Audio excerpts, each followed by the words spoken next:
அனைவருக்கும் வணக்கம். இது GK Shankar current affairs series. நான் ரேணுபிரியன் ஈஸ்வரன். இன்றைக்கி நம்ம பார்க்க போகிற டாபிக் ஊழல் கண்ணோட்ட குறியீடு என்ற ஒரு டாபிக் நம்ம பார்க்க போகிறோம். அதாவது கரப்ஷன் பர்செப்ஷன் இண்டெக்ஸ் என்று சொல்லக்கூடிய கரப்ஷன் பர்செப்ஷன் இண்டெக்ஸ் என்று அழைக்கக்கூடிய ஊழல் கண்ணோட்ட குறியீட்டை பற்றி நம்ம பார்க்க போகிறோம். இதோடைய அடிப்படை அம்சங்கள் குறித்தும் நம்ம விவாதிக்க போகிறோம். ஊழல் கண்ணோட்ட குறியீடுனா என்ன? ஒரு நாட்டில் லா அண்ட் ஆர்டர் எப்படி இருக்குது, அதுக்கப்புறம் ரூல் ஆஃப் லா எப்படி இருக்குது, சட்டத்தின் ஆட்சி எப்படி இருக்குது, அதுக்கப்புறம் அந்த மக்களுடைய அந்த அரசாங்கத்துடைய கரப்ஷன் ரேட், அதாவது ஊழல் இருக்கக்கூடிய அந்த கரப்ஷன் ரேட் உள்ளிட்ட பல்வேறு காரணிகளை எடுத்து ஆய்வு செய்து வழங்கக்கூடிய ஒரு அறிக்கை. இந்த அறிக்கையை வெளியிடக்கூடிய அமைப்பு டிரான்ஸ்பரன்சி இன்டர்நேஷ்னல் என்ற ஒரு அமைப்பாக இருக்கிறது. இந்த டிரான்ஸ்பரன்சி இன்டர்நேஷ்னல் தான் ஊழல் கண்ணோட்ட குறியீட்டை வெளியிடக்கூடிய ஒரு முக்கியமான அமைப்பாக இருக்கிறது அப்படிங்கிறத நாம் பார்க்க முடியுது. ஸோ இந்தியா 93வது இடத்தை பெறுகிறது என்பது குறிப்பிடுகிறது. கடந்த ஆண்டை காட்டிலும் மோசமான செயல்பாட்டை கொண்டிருக்கிறது என்பது கவனிக்கத்தக்கதாக இருக்கிறது என்பதை பார்க்க முடிகிறது. அப்போ முதலிடமாக டென்மார்க் இருக்குது. எப்படி இதை கால்குலேட் பண்ணுறாங்க அப்படிங்கிறத நம்ம பார்க்கலாம். உலகளாவிய ஊழல் போக்கு குறியீடு அல்லது ஊழல் கண்காணிப்பு குறியீட்டை தான் குளோபல் பர்செப்ஷன் இண்டெக்ஸ் என்று சொல்லுவாங்க. குளோபல் கரப்ஷன் பர்செப்ஷன் இண்டெக்ஸ் என்று குறிப்பிடுவார்கள். நீங்கள் ஷார்ட்டாக சிபிஐன்னு கூட குறிப்பிடலாம், கரப்ஷன் பர்செப்ஷன் இண்டெக்ஸ்ன்னு கூட சொல்லலாம். இது 2023ஆம் ஆண்டுக்கான அறிக்கையை வெளியிட்டிருக்கிறாங்க. இந்த அறிக்கையை வெளியிட்டிருக்கூடிய அமைப்போட பேர் டிரான்ஸ்பரன்சி இன்டர்நேஷ்னல் என்ற அமைப்பு. டிரான்ஸ்பரன்சி இன்டர்நேஷ்னல் அமைப்பு தான் ஊழல் கண்காணிப்பு குறியீட்டை வெளியிடக்கூடிய முக்கியமான அமைப்பாக இருக்கிறது. இந்த அமைப்பு கடந்த 30 ஆண்டுகளாக இந்த அறிக்கையை வழங்கி கொண்டிருக்கிறது. சட்டத்தின் ஆட்சி, ரூல் ஆஃப் லா என்பது ஒரு நாட்டில் எப்படி நடக்குது என்பதையும், ஊழலை எதிர்த்து போராடும் நாடுகள் குறித்த ஆய்வுகளையும் தரவரிசை பட்டியல்களையும் வெளியிடுவது இதனுடைய முக்கியமான பணியாக இருந்து வருகிறது என்பதை பார்க்க முடிகிறது. அது மட்டுமல்லாமல் ஊழலற்ற நிர்வாகம், ஊழலுக்கு எதிரான நடவடிக்கைகள் அடிப்படையில் ஒவ்வொரு நாடுகளுக்கும் மதிப்பெண்கள் வழங்கும், ஸ்கோர் வழங்கும். அந்த ஸ்கோர் அடிப்படையில் ஊழல் குறைவான நாடுகள் எது அப்படின்னு சொல்லிட்டு ஒரு டாப் 10 பட்டியலை நமக்கு கொடுப்போம். அதே மாதிரி ஊழல் மிகுந்த பட்டியல் அப்படின்னு சொல்லிட்டு ஒரு டாப் 10 பட்டியல் இருக்கும் அப்படிங்கிறத பார்க்க முடிகிறது. நமக்கு தேர்வு நோக்கில் ஊழல் குறைவான நாடு, ஊழல் அதிகமான நாடு, இந்தியாவுடைய ரேங்க் என்ன அப்படிங்கிறதான் கேட்பாங்க. அரசு அலுவலகங்கள், பொதுத்துறை நிறுவனங்களில் நடைபெறும் ஊழல்கள் 13 தரவுகளின்படி இதை ஆய்வு செய்கிறாங்க. 13 கிரைட்டீரியாஸ், மொத்தமாக 13க்கும் மேற்பட்ட தரவுகளை வச்சு ஆய்வு செய்கிறாங்க அப்படிங்கிறத நம்ம பார்க்க முடியுது. 13 கிரைட்டீரியாஸ் இருக்கும், அதை வச்சு ஆய்வு செய்கிறாங்க. 0 முதல் 100 மதிப்பெண் வரை வழங்கப்படும். 0 to 100 வழங்கப்படும் அப்படிங்கிறத பார்க்க முடிகிறது. இதில் ஊழல் மிகுந்த நாடு என்றால் 0 மதிப்பெண்ணும், ஊழல் அற்ற நாடு என்றால் 100 மதிப்பெண்ணும் வழங்கப்படும் என்று குறிப்பிடப்படுகிறது. அப்போ 0 to 100 என்ற ஒரு நம்பர் அடிப்படையில் இருக்கும் அப்படிங்கிறதான் பார்க்க முடியுது. 2023க்கான ஊழல் கண்ணோட்ட குறியீடு அல்லது ஊழல் கண்காணிப்பு குறியீடு அடிப்படையில் இந்தியா 93வது இடத்தில் அமைந்துள்ளது என்பது குறிப்பிடத்தக்கது. கடந்த ஆண்டை பார்த்திங்க அப்படின்னா 85ல் இருந்துச்சு. யூஸ்வலி 180 நாடுகளுக்கு கால்குலேட் பண்ணுவாங்க. 180 நாடுகளில் இந்தியா 93வது நாடாக இருக்கிறது. 2022 பார்த்திங்கன்னா 85வது நாடாக இருந்தது 180ல் என்று நாம் பார்ப்போம். கடந்த ஆண்டை காட்டிலும் இந்தியாவிற்கு தற்போதைய ஆண்டு சற்று பின்னடைவு சந்தித்துள்ளது என்பது குறிப்பிடத்தக்கது. மொத்தமுள்ள 150 நாடுகள் கொண்ட பட்டியலில் ஊழல் குறைந்த நாடாக தொடர்ந்து 6 ஆண்டுகளாக டென்மார்க் முதலிடத்தை பிடித்துள்ளது. அப்போ டென்மார்க் தான் ஃபர்ஸ்ட் பிளேஸு. டென்மார்க் ஊழல் குறைந்த நாடுகளில் முதன்மையான நாடாக இருக்கிறது டென்மார்க் என்று நம்ம குறிப்பிடலாம். அது மட்டும் இல்லாமல் 2022 இந்தியா 40 மதிப்பெண் பெற்று 85வது இடத்துல இருந்துச்சு. இந்த ஆண்டு பார்த்திங்கன்னா 39 மதிப்பெண்கள் பெற்றிருக்கிறது, 93வது இடத்துக்கு வந்திருக்கு. அப்போது கடந்த ஆண்டையில் 40 மதிப்பெண்ணும் தற்போதைய ஆண்டில் 39 மதிப்பெண் தான் பெற்றாங்க. ஆனால் அந்த ஒரு மதிப்பெண் குறைந்ததுனால இந்த இடம் என்பது பின்தங்கி இருக்குது என்பதை பார்க்க முடிகிறது. ஊழலுக்கு எதிராக குறிப்பிடத்தகுந்த மாற்றம் எதுவும் இந்தியாவில் நிகழவில்லை என்று கரப்ஷன் பர்செப்ஷன் இண்டெக்ஸ் குறிப்பிட்டிருக்கிறது. ஊழலுக்கு எதிராக குறிப்பிடத்தக்க எந்த ஒரு மாற்றமும் நிகழவில்லை என்பது குறிப்பிடத்தக்கதாக இருக்கிறது. இந்த மேப்பில் ஊழல் மிகுந்த நாடுகளை காட்டியிருக்காங்க. ஆசிய பகுதிகளில் நீங்கள் பார்த்தீங்கன்னா ரஷ்யாவாக இருக்கட்டும், சீனாவாக இருக்கட்டும், அதுக்கப்புறம் இந்தியாவாக இருக்கட்டும், பாகிஸ்தான், வங்கதேசம் உட்பட பல்வேறு நாடுகள் வந்து ஊழல் மிகுந்ததாக தான் காணப்படுது அப்படிங்கிறத பார்க்க முடியாது. இந்த இதில் பார்த்திங்கன்னா ஐரோப்பாவோட மேற்கு பகுதியில் பார்த்திங்கன்னா ஊழல் சற்றே குறைவாக இருக்குது பார்க்க முடியும். அதுக்கப்புறம் கனடா மற்றும் யூஎஸ்ஏல ஓரளவுக்கு கண்ட்ரோல்டாக இருக்க முடியுது. ஆனால் தென் அமெரிக்க கண்டமும் ஆப்பிரிக்க கண்டத்துலேயும் பார்த்திங்க அப்படின்னா ஊழல் வந்து அதிகமாக இருக்கிற மாதிரியான மேப் வந்து காமிக்குது அப்படின்னு நம்ம சொல்கிறோம். ஸோ இந்த இடத்துல ஆல்ரெடி நம்ம சொன்னது இந்தியாவுடைய ரேங்க் 93, இந்தியாவுடைய ஸ்கோர் வந்து 39 என்று நம்ம பார்க்க முடியுது. ஸோ ஊழல் குறைந்த 10 நாடுகள் நம்ம முன்னாடியே சொல்லியிருந்த போது top 10 countries with lowest corruption என்று நம்ம அடையாளப்படுத்தணும்னா ஊழல் குறைந்த டாப் 10 நாடுகளில் டென்மார்க் இருக்குது. டென்மார்க் வந்து 90 மதிப்பெண்ணை பெற்றிருக்கிறது என்று ஆய்வில் சொல்லியிருக்காங்க. ஃபின்லாந்து வந்து 87 மதிப்பெண்ணை பெற்றிருக்குது. நியூசிலாந்து 85, நார்வே வந்து 84, சிங்கப்பூர் 83, ஸ்வீடன் வந்து 82, சுவிட்சர்லாந்து 82, நெதர்லாந்து 79, ஜெர்மனி 78, லக்சம்பர்க் 78. இது எல்லாமே பார்த்திங்க அப்படின்னா ஊழல் குறைந்த நாடுகள். இதில் டாப் 5 மினிமம் நாம் தெரிஞ்சு வச்சுருக்கணும். ஃபஸ்ட் பிளேஸ் வந்து டென்மார்க்கு, செகண்ட் பிளேஸ் வந்து ஃபின்லாண்டு, தேர்டு வந்து New Zealand, fourth Norway, fifth Singapore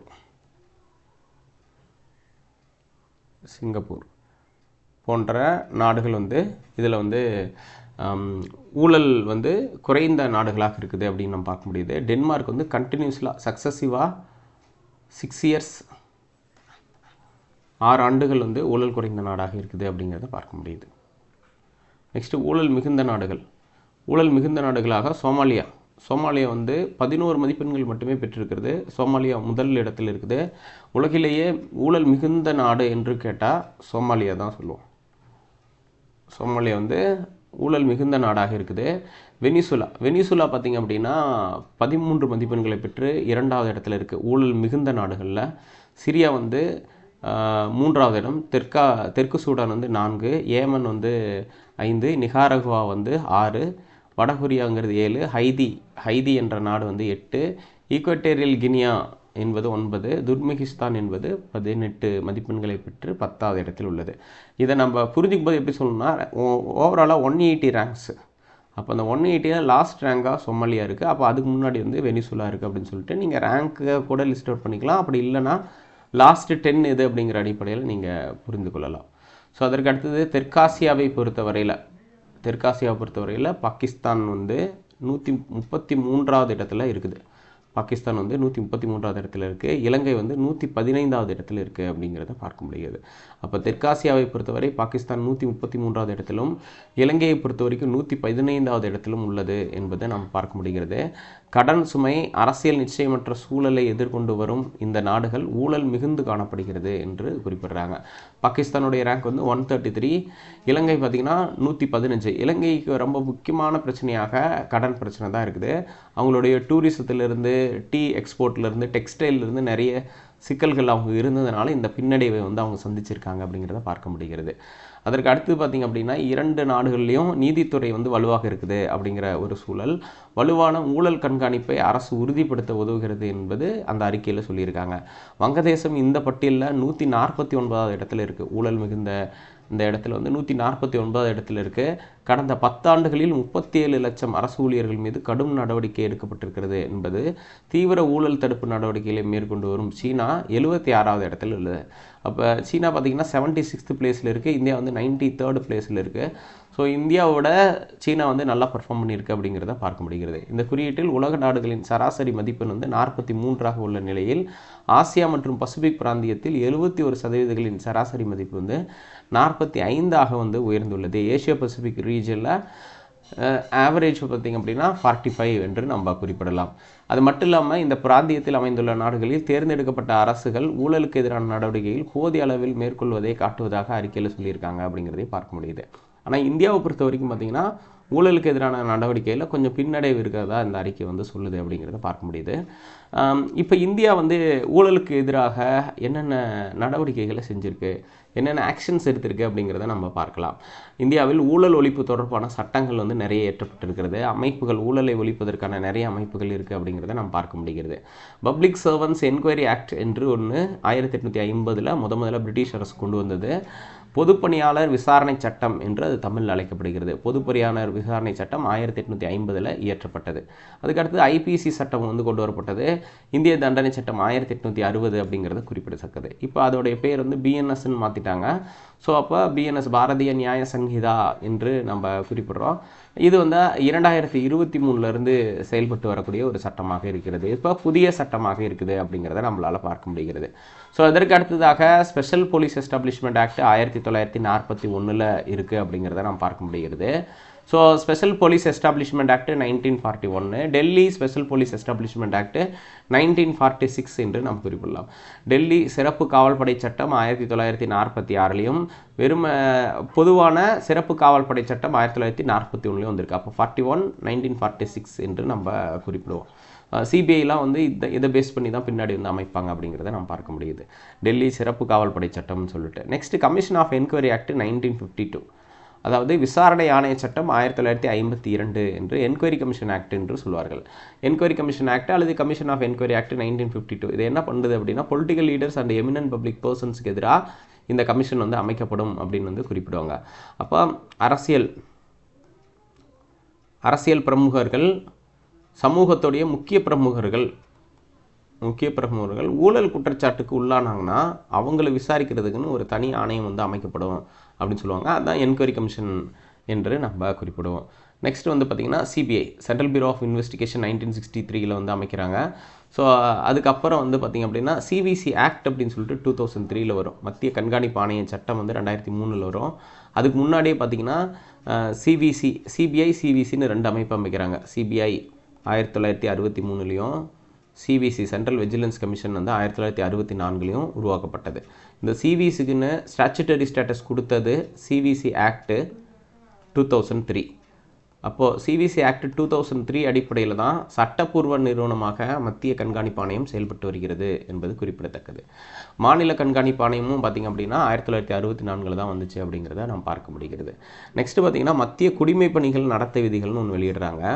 central civil services conduct rules என்று நம்ம குறிப்பிடுவோம். அது வந்து 1964 வருது அப்படிங்கிறதையும் நம்ம பார்க்க முடிகிறது. அதுக்கடுத்தது central civil services clarification control and appeal rules 1965 ஒன்று வருது. அதாவது மத்திய குடிமை பணிகள் விளக்கம், கட்டுப்பாடு மற்றும் மேல்முறையீட்டு விதிகள் அப்படின்னு சொல்லிட்டு 1965 ஒரு விதிகள் வருது. இந்த விதிகளுமே ஓரளவுக்கு நம்ம முக்கியத்துவம் வாய்ந்தது தான், நீங்கள் அதையுமே படிக்கலாம். Next railway services conduct rules, railway சேவைகள் நடத்தை விதிகள் 1966 வருது அப்படிங்கிறதும் பார்க்க முடிகிறது. அதுக்கப்புறம் ரொம்ப முக்கியமான all India services conduct rules, அகில இந்திய பணிகள் நடத்தை விதிகள் அப்படின்னு சொல்கிறது, இது ரொம்ப இம்பார்ட்டண்டான ஒன்று இருக்குது. ஸோ ஐஏஎஸ், ஐபிஎஸ், ஐஆர்எஸ் போன்ற அகில இந்திய பணிகளுக்கான நடத்தை விதிகள் வந்து 1968 வந்துச்சு அப்படிங்கிறது குறிப்பிடத்தக்கதாக இருக்கிறது. அது மட்டும் இல்லாமல் அகில இந்திய பணிகள் ஒழுங்குமுறை மற்றும் மேல்முறையீட்டு விதிகள், டிசிப்ளின் அண்டு அப்பீல் ரூல்ஸ் என்று 1969 ஒன்று வந்து பப்ளிஷ் பண்ணுறாங்க. 1969 பப்ளிஷ் பண்ணப்பட்டது. Next prevention of corruption act வந்து 1988 வந்துச்சு, 1988 வந்துச்சு. அப்போ ப்ரிவென்ஷன் ஆஃப் கரப்ஷன் ஆக்ட் அப்படிங்கிறது நம்ம சொல்லுது ஊழல் ஒழிப்பு சட்டம் அல்லது ஊழல் தடுப்பு சட்டம் என்று சொல்லுவாங்க. ஊழல் தடுப்பு சட்டம்னே எழுதிக்கோங்க, ப்ரிவென்ஷன் தான் சொல்லியிருக்காங்க. அப்போ ஊழல் தடுப்பு சட்டம் 1988 அப்படின்னு நம்ம குறிப்பிடுவோம். அதுக்கப்புறம் பினாமி டிரான்சாக்ஷன் ப்ரொஹிபிஷன் ஆக்ட், பினாமி பரிவர்த்தனை தடை சட்டம் 1988. அப்போ இது ரெண்டுமே பாருங்கள் ஒரே வருஷத்தில் இருக்குது. ஊழல் தடுப்பு சட்டம் என்பது 1988, பினாமி பரிவர்த்தனை தடை சட்டம் என்பதும் 1988 என்று நம்ம குறிப்பிடலாம்.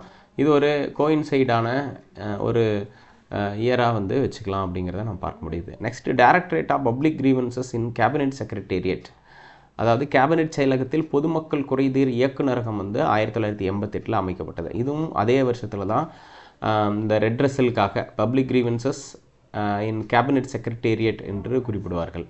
நெக்ஸ்ட்டு பார்த்திங்க அப்படின்னா prevention of money laundering act என்று சொல்லக்கூடிய ரொம்ப முக்கியமான சட்டம். இதை வந்து பிஎம்எல்ஏ சட்டம்னு சொல்லுவாங்க. PMLA prevention of money laundering act 2002 என்று சொல்லுவாங்க. பண மோசடி தடுப்புச் சட்டம் என்று தமிழில் இது வந்து குறிப்பிடுறாங்க. அது இல்லாமல் பணச்சலவை தடுப்புச் சட்டம் என்று குறிப்பிடுவாங்க. பணச்சலவை தடுப்புச் சட்டம், அதாவது கருப்பு பணமாக இருக்கக்கூடிய பணத்தை வந்து லீகலாக வெள்ளை பணமாக வந்து மாற்றுறது அப்படின்னு சொல்லுவாங்க. அதை பண மோசடி தடுப்புச் சட்டம்னு சொல்லலாம், பணச்சலவை தடுப்புச் சட்டம்னு சொல்லலாம். Next centralised public grievances redressal monitoring system 2007 என்ற ஒன்று இருக்குது. சென்ட்ரலைஸ்டு மையப்படுத்தப்பட்ட public grievances redressal and monitoring system 2007 வந்துச்சு. மையப்படுத்தப்பட்ட பொதுமக்கள் குறைதீர் மற்றும் கண்காணிப்பு அமைப்பு 2007 வெளியிடப்பட்டது. அந்த அமைப்பை வந்து நிறுவுறாங்க அப்படிங்கிறத நம்ம பார்க்க முடிகிறது. அப்போ சென்ட்ரலைஸ்டு கிரீவன்ஸ் ரெட்ரஸல் மானிட்டரிங் சிஸ்டம்னு ஒன்று உருவாக்கப்படுது அப்படிங்கிறதையும் பார்க்க முடிகிறது. Next Lokpal Lok Ayukta act 2013 இயற்றப்பட்டது. லோக்பால் மற்றும் லோக் ஆயுக்தா சட்டம் 2013 இயற்றப்பட்டது. 2013 என்று நாம் குறிப்பிடும். லோக்பால் லோக் ஆயுக்தா ஆக்ட் 2013 இயற்றப்பட்டது. Next whistle blowers act 2014. ஊழல் தகவல் அளிப்பவர் பாதுகாப்பு சட்டம் 2014 ஒரு சட்டம் இயற்றப்பட்டது. நீங்கள் விசில் ப்ளோவர்ஸ் ஆக்ட்னே எழுதுங்க. இதுக்குன்னு தமிழில் நேரடி டிரான்சாக்ஷனுக்கு வந்து வார்த்தைகள் ஒவ்வொருத்தரும் ஒவ்வொரு டைமில் பயன்படுத்துவாங்க. இந்த விசில் ப்ளோவர்ஸ் என்பது வந்து ஊழலை காட்டி கொடுப்பவர்கள் என்று அர்த்தம். அப்போ ஊழலை காட்டி கொடுப்பவர்களை பாதுகாக்கும் சட்டம் என்று கூறுவாங்க. ஊழலை அறிவிப்பவர்கள் என்றும் சொல்கிறோம். ஊழல் தகவல் அளிப்பவர் பாதுகாப்பு சட்டம், ஊழல் அறிவிப்பவர் பாதுகாப்பு சட்டம் என்று நம்ம சொல்லலாம். இது வந்து 2014 இருக்கும். நெக்ஸ்ட் இது இல்லாமல் பார்த்திங்க அப்படின்னா வேறு சில நிகழ்வுகளும் நடக்குது. ஃபெரா, ஃபெமா, FCRA போன்ற சட்டங்கள் வந்து இருக்கும். FERA, FEMA, FCRA. இந்த ஃபெராங்கிறது ஃபாரின் எக்ஸ்சேஞ்ச் ரெகுலேஷன் ஆக்ட், ஃபெமாங்கிறது ஃபாரின் எக்ஸ்சேஞ்ச் மேனேஜ்மெண்ட் ஆக்ட், FCRAங்கிறது ஃபாரின் கான்ட்ரிபியூஷன் ரெகுலேஷன் ஆக்ட்.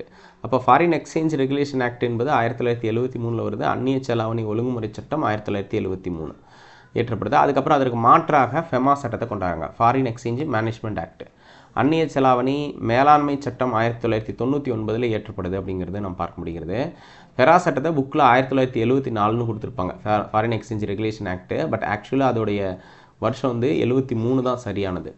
அதுக்கப்புறம் ஃபெமா சட்டம் 1999. அப்புறம் FCRA foreign contribution regulation act 2010 வெளிநாட்டு நிதி பங்களிப்பு ஒழுங்குமுறை சட்டம் என்று சொல்லுவாங்க. அந்நிய நிதி பங்களிப்பு ஒழுங்குமுறை சட்டம்னு சொன்னாலும் சரி, வெளிநாட்டு நிதி பங்களிப்பு ஒழுங்குமுறை சட்டம்னு சொன்னாலும் சரி 2010 என்று நம்ம குறிப்பிடுறோம்.